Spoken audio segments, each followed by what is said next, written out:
Kumardev Chatterjee from the European Young Innovators Forum. Can you tell me a little bit about EYIF and what your mission and role is?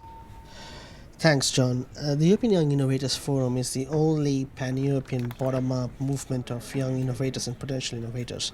And of course, the mentors, experts, investors, and others who support young innovators in their mission. And our vision and our goal at the European Young Innovators Forum is simply to change the mindset for innovation in Europe when it comes to risk-taking for innovation entrepreneurship. So we want younger people to actually take more risks for innovation entrepreneurship, look at creating a career out of entrepreneurship, look at producing innovative goods and services and companies. And we want to encourage governments and institutions and others to support that risk-taking, because we feel that is the only way that we're going to get out of the current crisis in Europe in terms of the economy and also the social dimension of that. Okay, what do you see as being some of the opportunities for the app economy in Europe? What are the positives?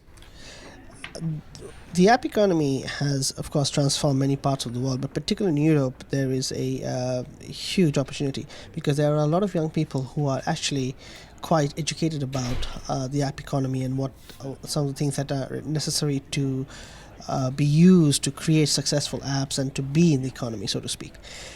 So you've got a mass of young people, energetic, talented, with great ideas, who can contribute and create great apps and therefore fuel the economy bottom up.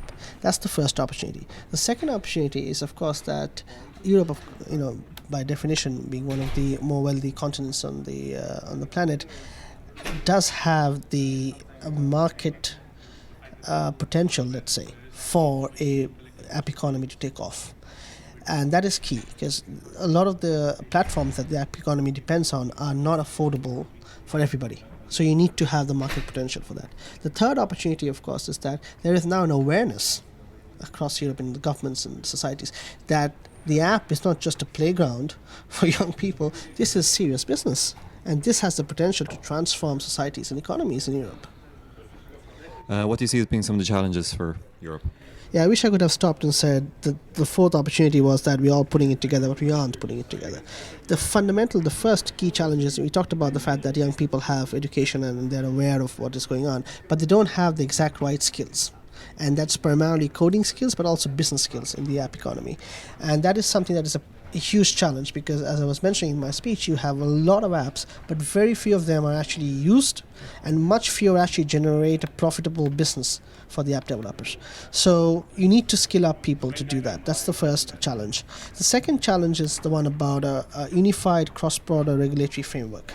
So that relates to pricing. You have different pricing for the same apps in different parts of Europe, but also it relates to fundamental things like privacy. If your app is accessing some sort of data, and most apps do use some sort of data that has personal implications, then how do you address that? I mean, you can get sued in one country while it's perfectly legal in the other. The third challenge, and this is, I would think, although it's third, is probably the primary challenge in a lot of ways, is the market access and the access to finance, which I think is part of the same package effectively, is there a market out there for young app developers and app companies to scale up? Are there market mechanisms? Are there mechanisms for access to finance at a starting level? Some of these issues are not separate from what you have in the general issue around startups in Europe, and the Startup Europe initiative is trying to address that. But it is a huge issue.